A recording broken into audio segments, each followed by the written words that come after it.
Good morning, You Can Heal family. Welcome back. I am so excited that you are joining me again today. If this is your first time, my name is Shena Major, and I'm glad you're here. We have been reading through the Gospel of Matthew, and can you believe it? We are going to finish the book today. I'm so excited about that because I said to myself I was going to read through the New Testament, and I had started the book. And then I said, wait a minute, I'm reading out loud. How about I record these and share them with you all? And I'm so glad that you've been tuning in and reading along with me. I really appreciate the comments that are coming through. They're very encouraging and thoughtful, and I'm thankful. So let's continue to read together today. We are in Matthew chapter 26, so let's begin. The religious leaders plot to kill Jesus. When Jesus had finished saying these things, he said to his disciples, "As you know, the Passover celebration begins in 2 days, and I, the Son of Man, will be betrayed and crucified." At that time, the leading priests and other leaders were meeting at the residence of Caiaphas, the high priest, to discuss how to capture Jesus secretly and put him to death. But not during the Passover, they agreed, or there will be a riot. Mary anoints Jesus for burial. Meanwhile, Jesus was in Bethany at the home of Simon, a man who had leprosy.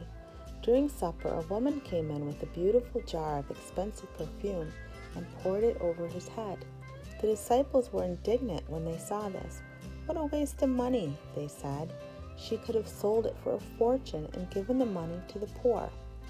But Jesus replied, "Why berate her for doing such a good thing to me? You will always have the poor among you, but I will not be here with you much longer. She has poured this perfume on me to prepare my body for burial. I assure you, wherever the good news is preached throughout the world, this woman's deed will be talked about in her memory." Judas agrees to betray Jesus. Then Judas Iscariot, one of the 12 disciples, went to the leading priest and asked, "How much will you pay me to betray Jesus to you?" And they gave him 30 pieces of silver. From that time on, Judas began looking for the right time and place to betray Jesus. The Passover supper is prepared. On the first day of the festival of unleavened bread, the disciples came to Jesus and asked, "Where do you want us to prepare the Passover supper?" "As you go into the city," he told them, "you will see a certain man. Tell him the teacher says, 'My time has come, and I will eat the Passover meal with my disciples at your house.'" So the disciples did as Jesus told them and prepared the Passover supper there. The Passover is celebrated. When it was evening, Jesus sat down at the table with the 12 disciples. While they were eating, he said, "The truth is, one of you will betray me." Greatly distressed, one by one they began to ask him, "I'm not the one, am I, Lord?" He replied, "One of you who is eating with me now will betray me. For I, the Son of Man, must die, as the Scriptures declared long ago. But how terrible it will be for my betrayer. Far better for him if he had never been born." Judas, the one who betrayed him, also asked, "Jesus, I'm not the one, am I?" And Jesus told him, "You have said it yourself." The Lord's Supper is instituted. As they were eating, Jesus took a loaf of bread and asked God's blessing on it. Then he broke it in pieces and gave it to the disciples, saying, "Take it and eat, for this is my body." And he took a cup of wine and gave thanks to God for it. He gave it to them and said, "Each of you drink from it, for this is my blood, which seals the covenant between God and his people. It is poured out to forgive the sins of many.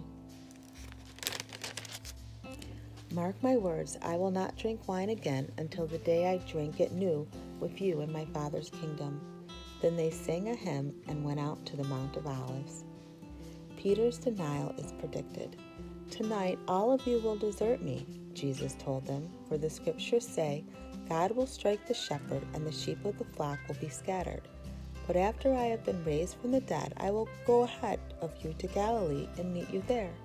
Peter declared, "Even if everyone else deserts you, I never will." Peter, Jesus replied, the truth is, this very night, before the rooster crows, you will deny me 3 times. No, Peter insisted. Not even if I have to die with you, I will never deny you.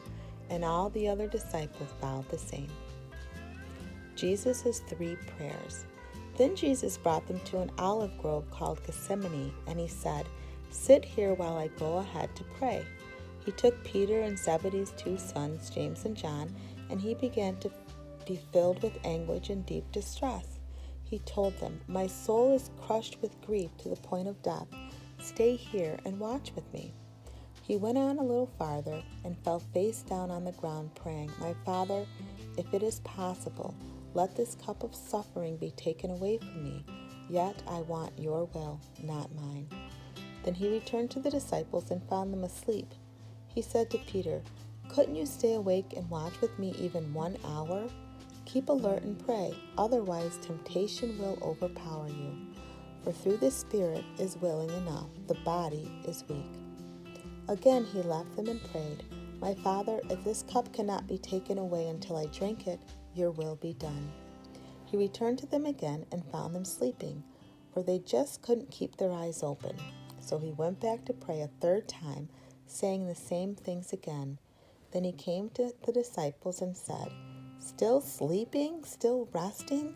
Look, the time has come. I, the Son of Man, am betrayed into the hands of sinners. Up, let's be going. See, my betrayer is here. Jesus' betrayal and arrest. And even as he said this, Judas, one of the 12 disciples, arrived with a mob that was armed with swords and clubs. They had been sent out by the leading priest and other leaders of the people. Judas had given them a prearranged signal. You will know which one to arrest when I go over and kiss him as a greeting. So Judas came straight to Jesus. Greetings, teacher, he exclaimed, and gave him the kiss. Jesus said, my friend, go ahead and do what you have come for. Then the others grabbed Jesus and arrested him. One of the men with Jesus pulled out a sword and slashed off an ear of the high priest's servant. Put away your sword, Jesus told him. Those who use the sword will be killed by the sword. Don't you realize that I could ask my Father for thousands of angels to protect us, and he would send them instantly? But if I did, how would the scriptures be fulfilled that describe what must happen now? Then Jesus said to the crowd, I am some dangerous criminal that you have come armed with swords and clubs to arrest me?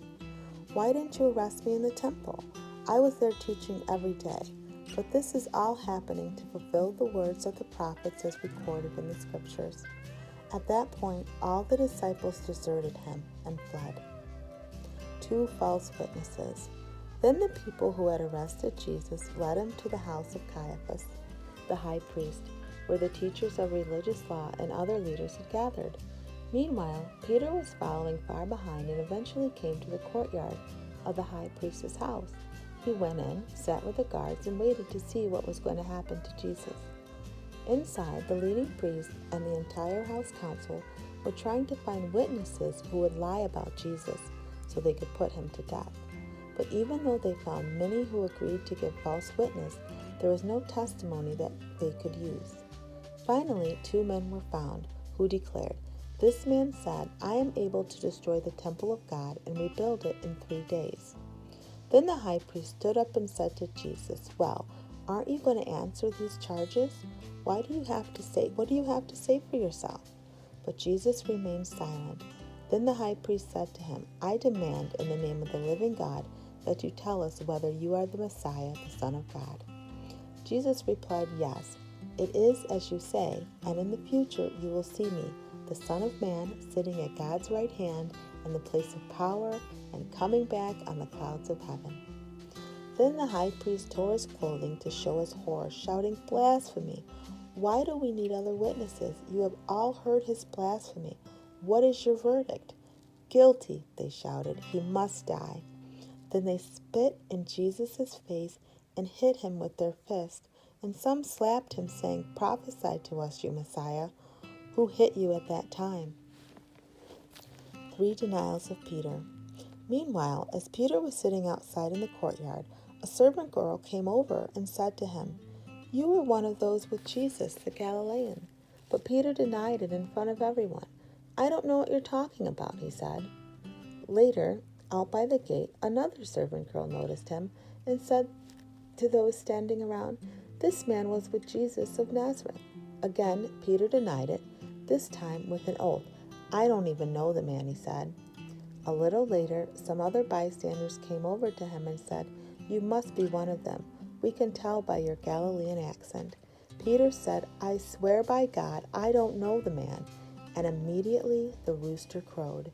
Suddenly, Jesus' words flashed through Peter's mind. "Before the rooster crows, you will deny me 3 times." And he went away crying bitterly. Matthew chapter 27. Jesus is delivered to Pilate. Very early in the morning, the leading priest and the other leaders met again to discuss how to persuade the Roman government to sentence Jesus to death. Then they bound him and took him to Pilate, the Roman governor. Judas repents. When Judas, who had betrayed him, realized that Jesus had been condemned to die, he was filled with remorse. So he took the 30 pieces of silver back to the leading priest and the other leaders. "I have sinned," he declared, "for I have betrayed an innocent man." "What do we care?" they retorted. "That's your problem." Then Jesus threw the money onto the floor of the temple and went out and hanged himself. The leading priest picked up the money. "We can't put it in the temple treasury," they said, "since it's against the law to accept money paid for murder." After some discussion, they finally decided to buy the potter's field, and they made it into a cemetery for foreigners. That is why the field is still called the Field of Blood. This fulfilled the prophecy of Jeremiah that says, "They took the 30 pieces of silver, the price at which he was valued by the people of Israel, and purchased the potter's field as the Lord directed." Jesus is examined. Now Jesus was standing before Pilate, the Roman governor. "Are you the king of the Jews?" the governor asked. Jesus replied, "Yes, it is as you say." But when the leading priests and other leaders made their accusations against him, Jesus remained silent. "Don't you hear there are many charges against you?" Pilate demanded. But Jesus said nothing, much to the governor's surprise. Barabbas is freed. Now it was the governor's custom to release one prisoner to the crowd each year during the Passover celebration, anyone they wanted. This year there was a notorious criminal in prison, a man named Barabbas. As the crowds gathered before Pilate's house that morning, he asked them, "Which one do you want me to release to you, Barabbas or Jesus, who is called the Messiah?" He knew very well that the Jewish leaders had arrested Jesus out of envy. Just then, as Pilate was sitting on judgment seat, his wife sent him this message: "Leave that innocent man alone, because I had a terrible nightmare about him last night." Meanwhile, the leading priest and the other leaders persuaded the crowds to ask for Barabbas to be released and for Jesus to be put to death. So when the governor asked again, "Which of these two do you want me to release to you?" the crowd shouted back their reply, "Barabbas." "But if I release Barabbas," Pilate asked them, "what should I do with Jesus, who is called the Messiah?" And they all shouted, "Crucify him." "Why?" Pilate demanded. "What crime has he committed?" But the crowd only roared the louder, "Crucify him." Pilate saw that he wasn't getting anywhere and that a riot was developing. So he sent for a bowl of water and washed his hands before the crowd, saying, "I am innocent of the blood of this man. The responsibility is yours." And all the people yelled back, "We will take responsibility for his death, we and our children." Jesus is flogged. So Pilate released Barabbas to them. He ordered Jesus flogged with a lead-tipped whip, then turned him over to the Roman soldiers to crucify him. Jesus is led to Golgotha. Some of the governor's soldiers took Jesus into their headquarters and called out the entire battalion. They stripped him and put a scarlet robe on him. They made a crown of long, sharp thorns and put it on his head, and they placed a stick in his right hand as a scepter. Then they knelt before him in mockery, yelling, "Hail, King of the Jews!" And they spit on him and grabbed the stick and beat him on the head with it. When they were finally tired of mocking him, they took off the robe and put his own clothes on him again. Then they led him away to be crucified. As they were on their way, they came across a man named Simon, who was from Cyrene, and they forced him to carry Jesus' cross. Then they went out to a place called Golgotha, which means Skull Hill. The soldiers gave him wine mixed with bitter gall, but when he had tasted it, he refused to drink it. Jesus is crucified. After they had nailed him to the cross, the soldiers gambled for his clothes by throwing dice. Then they sat around and kept guard as he hung there. A signboard was fastened to the cross above Jesus' head, announcing the charge against him. It read, "This is Jesus, the King of the Jews." 2 criminals were crucified with him, their crosses on either side of his, and the people passing by shouted abuse, shaking their heads in mockery. "So, you can destroy the temple and build it again in 3 days, can you? Well then, if you are the Son of God, save yourself and come down from the cross."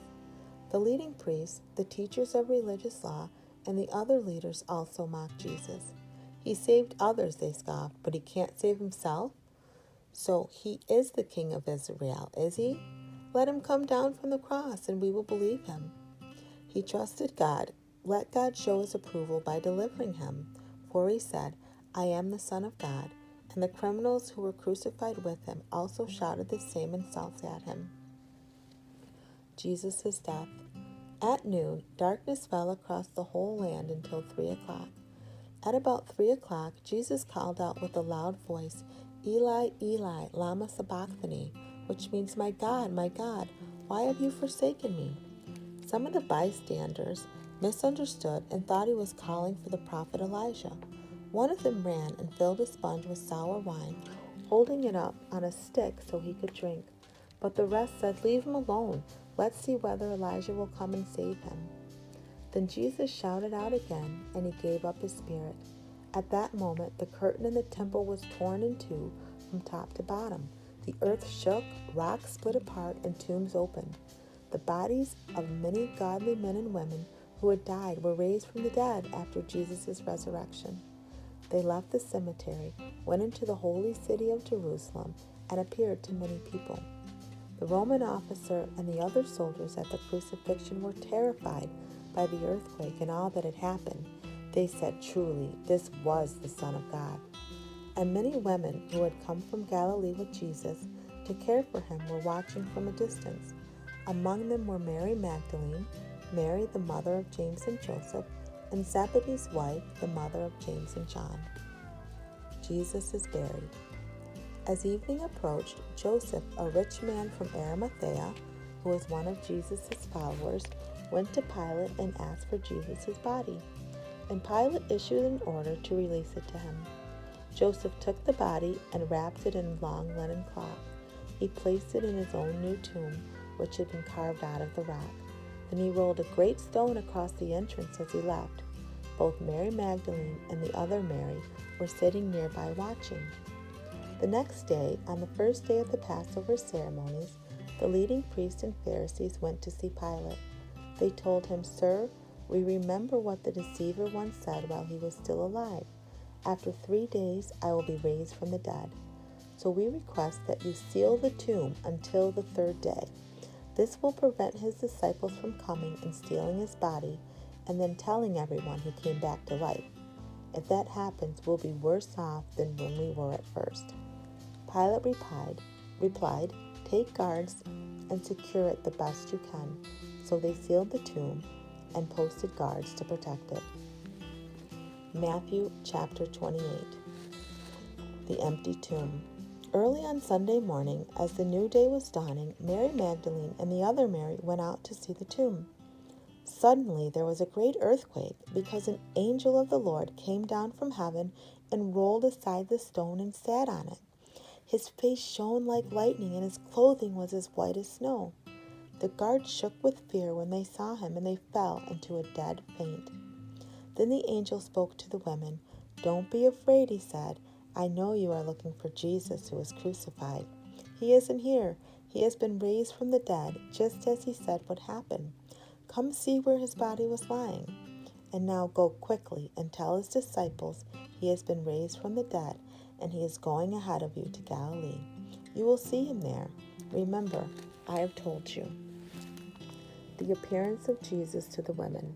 The women ran quickly from the tomb.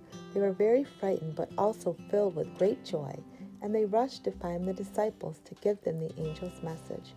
And as they went, Jesus met them. "Greetings," he said, and they ran to him, held his feet, and worshipped him. Then Jesus said to him, "Don't be afraid.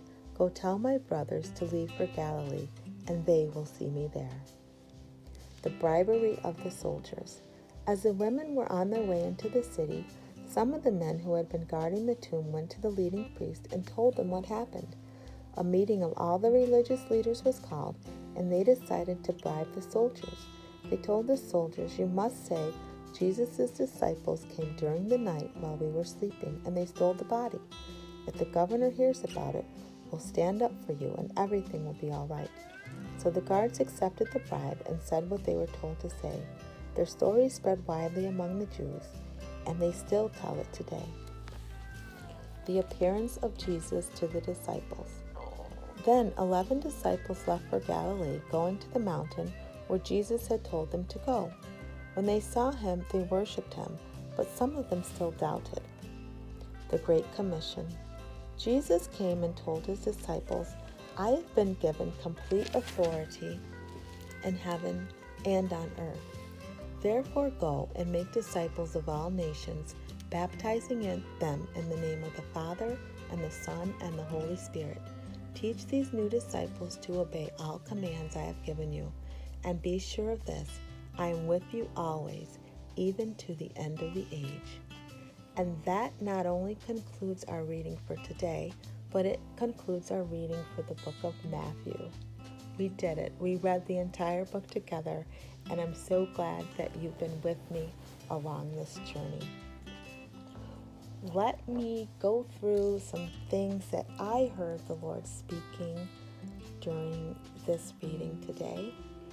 The first thing was Matthew 26 and verse 20, and how it says that Jesus knows all things. That right there should bring you so much comfort, because he knows everything that's going on with you and everything that's happening in your life. And he was sent here for you. If you were the only person on this earth, God would have still sent Jesus, his son, to die so that you could live. He wants you to take all your cares and concerns to him, lay them at the foot of the cross, and let him handle it. He can carry your burdens. Just turn them over to him. Turn them over to him today. The scriptures we read today also said that Jesus must come to die. That was part of God's plan. He came here on earth and fulfilled God's will. He did what he came to do. So I want to ask you today, what were you put here on this earth to do? Why did God decide to send you here? If you don't know what God's will is for your life, are you seeking him? Now, I can say that because you're listening to these readings, you are seeking him. And he will reveal to you in his word what your purpose is. Just keep seeking, keep searching, keep listening and reading and asking. If you don't know what your will is, or if you don't know what God's will is for you, ask yourself, why is that? Are you spending enough time with him? Are you searching the scriptures? Are you looking for the answers? If you do know what your will is for being here, then I want to challenge you. Are you acting on that? Are you moving in the direction of the calling that's on your life? And if you're not, then ask yourself, why? What are you afraid of? What are you insecure about? Do you lack courage? What's stopping you? Go within and dig deep and find out what it is that's keeping you from doing the things that God has called you to do. Now, another thing that stood out for me was in chapter 26, around verse 27, where it said how Jesus was so physically wounded. he was beaten and spit on, and just really being physically pushed around. And in my coaching, I help women heal from trauma and situations that are unhealthy. And this reminded me that Jesus has been through everything. There's nothing that he hasn't gone through that you haven't gone through, and he understands all things. So be comforted by that, and know that anything you've experienced in your past, God's been there. He sees you, he recognizes you, he loves you, and he will. He came to take away all those memories and the pain, and he'll replace them with his glory, with his majesty, with his word. So be comforted by that. The other thing was in Matthew 28, verses 18 and 20, and how God has been given authority over all the earth when he came in the form of his son. But he tells us that we have dominion over the earth. This is back in Genesis. He tells us how he left us in charge of this great land, and he created us to rule over it. That we have dominion here. So in that Great Commission, he was sent to go out into all the world. He calls us to do that, to go out into all the world and share the good news, share the gospel, share these readings with someone else, and let the word of God really penetrate your spirit today. Let it get down in your soul and change you. That so you're wanting to live for Jesus, the Messiah, the Holy One of Israel, the great King, our Lord and Savior, our ever-present help in time of trouble, our Master, our Comforter, our Teacher, our Lover, our Friend. The one who saves is calling you today. He's calling you. He's calling you by his holiness to come, to take on his righteousness, and to walk through life with him. And that's exactly what we're going to do, You Can Heal family. We are going to keep walking through the Bible. Tomorrow we will pick up in Mark. And what I'm going to do is I'm reading through, and I've been reading through the Open Bible, the New Living Translation. And before each chapter, to give a little introduction and background. So I'm going to start off tomorrow by reading that first. And the Gospel of Mark is really talking about servanthood. So it's going to be a really fun book to go through. So yes, we are going to read the whole New Testament together. We're going to keep seeking and searching and discovering who we are through knowing the character of Jesus Christ. So with that said, always remember that true healing begins with self-love, and I will see you tomorrow.